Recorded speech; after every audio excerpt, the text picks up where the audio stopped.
What I really want to show is we animals and how we are treating those animals. Supreme Master Ching Hai applaud and present Joanne McAthur with the Shining World Compassionate Photographer Award with a loving contribution of $10,000 as a supportive gift for her noble work in God's immense love. Telling we animals stories. Interview with Joanne McAthur, vegan, part 3 of 4. Continue watching to find out more.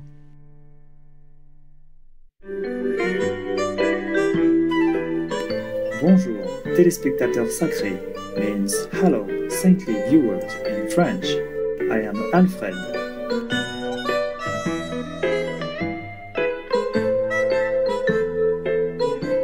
The vibrant people of the collectivity of Saint-Barthélemy wish you harmony, happiness, and excellent health.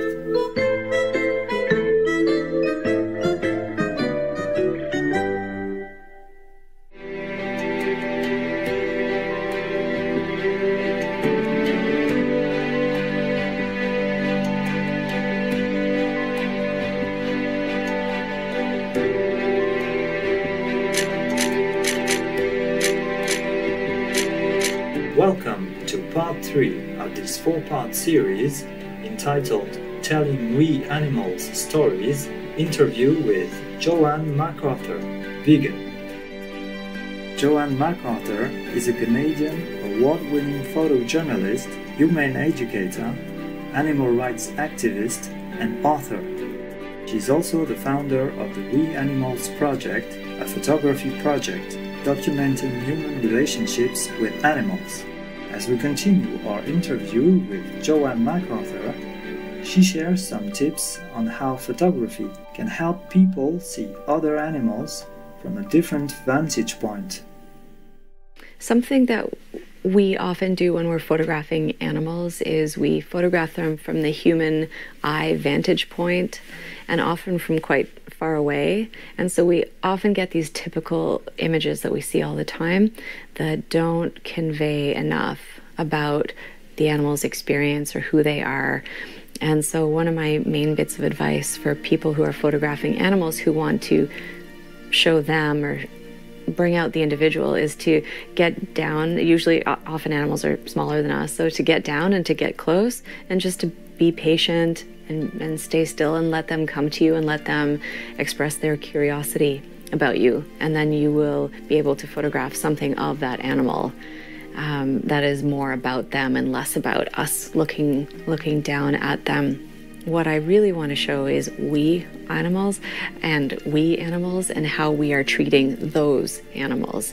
And so it's important for me to show the constructs that we have created in which we keep these animals. So it's important to show the size of a factory farm, or the locks and the cages and the horrible atmospheres of all these places, whether it's a clinical atmosphere of a lab or the putrid vileness of a mink farm. Yeah, and so sometimes the animal is not even really the subject of the photo. It's everything that's happening around that animal that we have done, that we have constructed. Using these techniques, Joanne's images powerfully reveal the tragic and disturbing reality that animals are subjected to. In her book, Captive, the heart-wrenching photos invite us to reflect on how we view animals in confinement. It's an indictment as well as a plea for change. I don't need to tell you more about what you'll see within its pages. The animals in these photographs speak for themselves. They ask us to look, to really see, and to not turn away. What I can tell you, though, is about some of the animals I met while shooting. This is Gina, a very old elephant who's lived alone for 15 years. Gina has spent her life pacing back and forth in a small dirt enclosure without even a tree to stand under. I went back to that zoo 3 times. She remained there, doing the same nothing every single day for her whole life. It is meant for us to reflect upon ourselves and our behaviors and frankly, our violence. We're inflicting a tremendous amount of violence.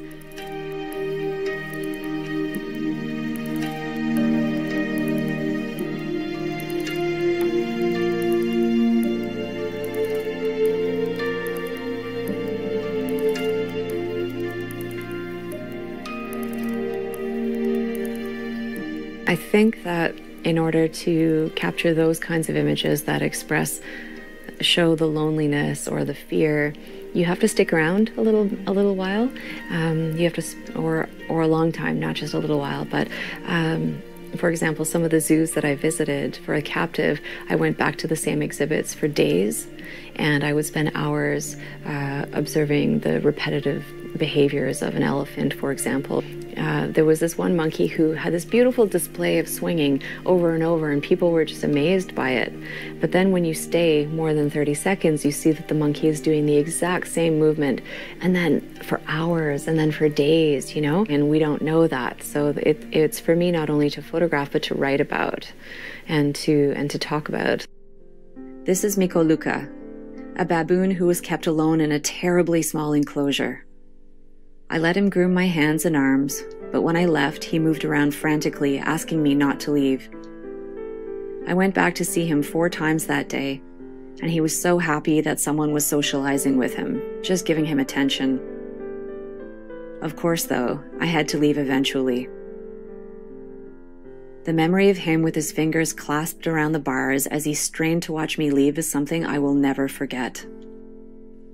I urgently want to help animals like Gina and Miko Luka. This book will help usher these important stories and conversations into the fore. I do that worldwide as well because it's important for me to show that these industrial practices are the same, whether it's Australia or Taiwan, both places that I've photographed these industries. The killing machines that we've created, these abominable slaughterhouses, they have the same kind of systems, and we keep ramping up to make these places faster and faster and, like, frankly, more vile. And that's happening, you know, like where I was in Taiwan just a few weeks ago, and it's happening here, and it's happening in Australia and Sweden. Yeah, and I do so much of this work as well because I want it to be current. I want to show current systems and current practices. We're looking into places and trying to get as close as we can. And it is important to get close, again, to not only convey the experience of the animal, but to show all of the details and all of the mechanisms.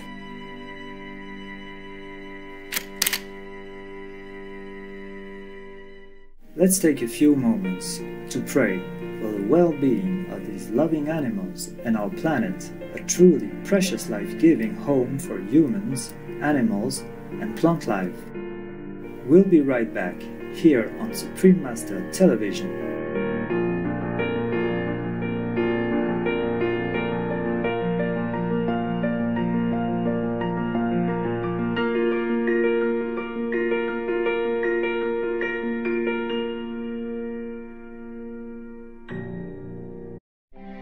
My name is Joanne McAthur, and I would like you all to be veg and go green and save the planet.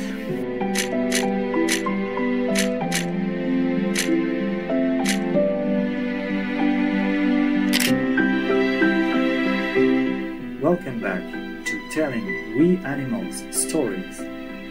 Interview with Joanne McAthur, vegan, part 3 of 4.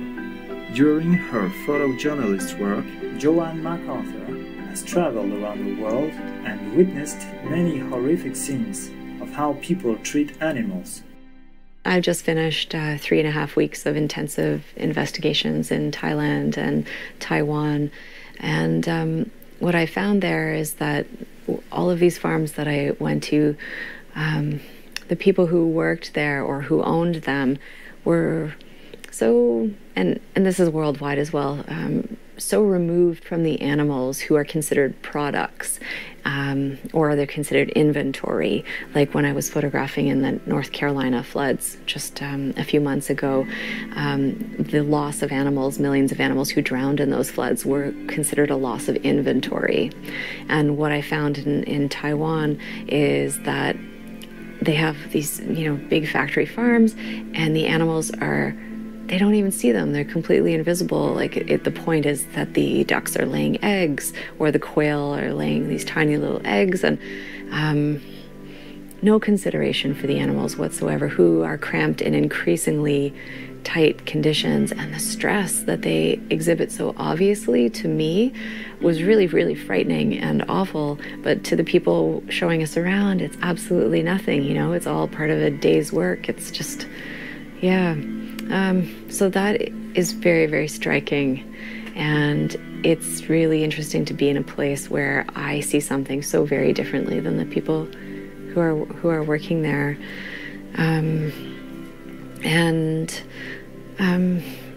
I've also spent some time photographing at slaughterhouses recently.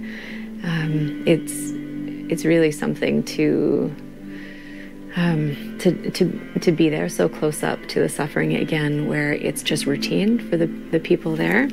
It's just routine, and yet for me, I'm just witnessing, I'm focusing on the individuals who are being slaughtered, and this is literally hell on earth. There could be no more fear than the fear that they endure while they're walked into these places, and they can see all of, you know, the dead around them, and oh my gosh. And I just can't believe that we have created systems that work this way, you know, and that not only do we slaughter beautiful living beings, but we do it in front of them, in front of all the others. Like, it's absolutely horrific, and it's worldwide, whether this is, you know, a rich country or, you know, a very poor country. This is how we do it. It's a complete lack of respect for all others, and it really is shocking.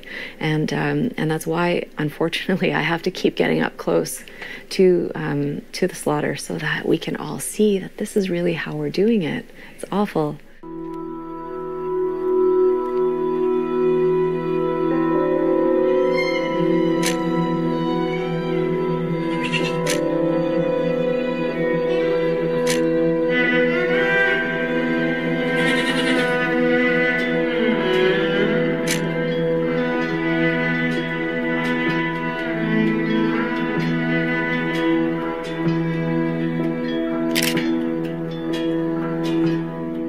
We are deeply grateful to Joanne McAthur for all our compassionate efforts.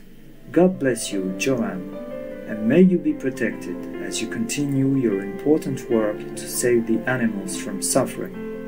Supreme Master Ching Hai applaud and present Joanne McAthur with the Shining World Compassionate Photographer Award with a loving contribution of $10,000 as a supportive gift for her noble work in God's immense love.